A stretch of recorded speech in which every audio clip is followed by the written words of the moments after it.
So I'm very passionate about what I do and who I serve, which is women. And that's why Amika asked me to come out today, and I'm so honored again to be here. So let's talk a little bit about this woman who I had the opportunity of getting introduced to via the television. My husband, who is from Nairobi, Kenya, he's always sending me information because he knows I'm very passionate about women. And he started sending me information about this woman, beautiful pictures, and I'm like, who is this woman? She looks Kenyan, but that's okay. You're from Kenya, so it's okay.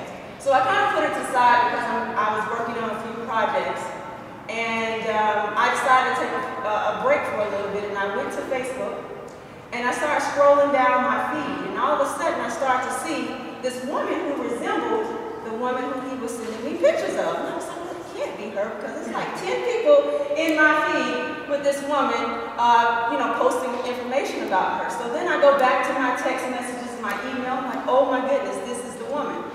And so then I go and start Googling her and find out information about her, and I said, wow, everybody's saying that she's such an eloquent speaker, and she's so graceful and powerful, and she's getting all these awards in every picture that I see her in. And I'm like, who is this woman? I have to hear her speak. So of course I go to YouTube. I go to YouTube, right? And there she is, holding up this gold plaque, this gold award, receiving her very first Oscar.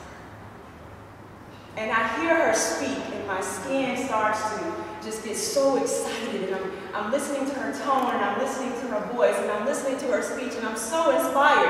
I like want to jump through the television and just get on stage with her because it was so powerful. But it was the last few words that she shared that really just reignited me, and I'm pretty sure anyone who was watching her at that moment. And those words were, it doesn't matter where you come from. It doesn't matter your circumstance. It doesn't matter what issue you have. Your dreams are still valid. That is what Lupita Nyong'o said, receiving her very first Oscar just a few weeks ago. And it made me just sit there and I said, man, I know this information, but it was something about those words she was saying at that moment. And so it made me think about a few other women who I've researched and kind of studied, like Queen Elizabeth I. When I thought about Queen Elizabeth I, I said, man, here she was, a woman who was at the age of 25 was given the responsibility to lead an entire country, not a city council meeting, not a PTA meeting, but she was given the responsibility to lead an entire country, which was England. And I said to myself, how in the world was she able to do that? Because from the moment she was born, she was born into chaos. You see, before she was 3 years old, her mother was beheaded at the request of her dad, who was King Henry VIII. Before she even got a chance to form a relationship with her mother, she was already dead. Not only that, her one and only sister, who was her stepsister, had her put in prison because she was afraid that as Elizabeth was growing up, that she would somehow take over the throne and not her. So she had her put in prison. This young woman was born into chaos. And the only way she became free is when her sister, who she thought she was pregnant. And then when she was pregnant, she said, well, I can let Elizabeth out now because she's no longer a threat to me becoming the queen. Well, it comes to find out she wasn't pregnant. She had a cyst that was growing in her tummy that was getting so big that they thought she was pregnant, but there was no baby in there, right? And so the sister ended up passing away, and that led Elizabeth to be the Queen of England. Now she could have said, no, I'm not ready. I'm not prepared. I don't have a coach like Shannon Rice-Muruli. I don't have a mentor. I don't have Dress for Success. I don't have any of that stuff. I cannot accept this responsibility, but she said, I stand in awe of this opportunity to stand before these people and lead them, even though I am inadequate. And then I thought about Harriet Tubman. I know you know my girl, Harriet Tubman. You know Harriet Tubman. She was born into chaos. She was born into obstacles. But she made a decision that she was given a dream.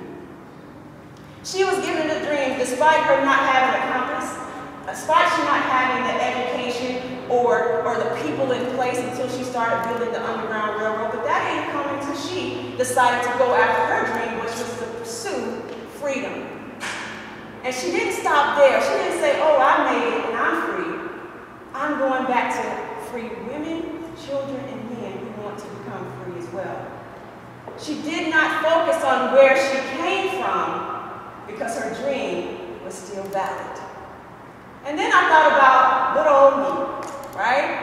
I thought about me with a good amount of obstacles that I've had, like many of you all have had in this room. Now I could have said, oh no, who's going to give me a job? How can I go before the women and speak my truth when my record is not anywhere near perfect? How can I do that? But I said, at that moment when I heard Lupita, she said, it doesn't matter where you come from, your dream is still valid. And so I want to ask you all that question today. What dream have you put aside that is still valid? What dream have you put aside because of your circumstances or your situations or things you've endured? I want to challenge you to turn that mess into your message, just like Lupita did, just like I did, and just like I know you will. There were 3 things that I had to tell myself when I had to make that decision when I heard her speak. I said, Shannon, you can, Shannon, you will, and Shannon, you must. All right? And that's what I challenge you all today to think about. I know that you can because you've been given the God-given gifts and talents to do so. So I know that you can, and you know that you can too. You know that you can, right? Absolutely. Because you have the abilities. You have what it takes. I know that you will live your dreams beyond your obstacles because you are going to make a decision to identify and terminate anything that's going to hold you back from living that dream, right? And I know that you must, because every day that you live and you don't do it, it's going to haunt you.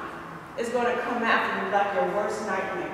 So you really don't have a choice, right? So I want to challenge each and every one of you all in here today, under the sound of my voice, to go out and live your dream. To go out and make it happen. I don't need to know what you've been through. But all I know is that it doesn't matter where you came from. It doesn't matter what you had to endure. Your dreams are still valid. And as I bring this to a close, I want you to turn, I think we have an even number here. I want you to face somebody that's next to you. I want you to hold their hand. Right? Absolutely. And I want you just to repeat after me as you look into that woman's eyes with passion. And I want you to speak life into her right now. I want you to say, you can. Live your dreams beyond your obstacles. You will overcome your obstacles to live your dreams. You must overcome your obstacles to live your dreams. Because no matter where you come from, your dream is still valid. Give her a hug. All right, thank you all so much for allowing me to come in and speak to you all today. As I said, my card is there. There are actually 7 strategies that you can get access to if you go to my website, and that will help you on your quest to terminating and getting rid of the things that will try to hold you back as you pursue your dream. Thank you all so much. Thank you.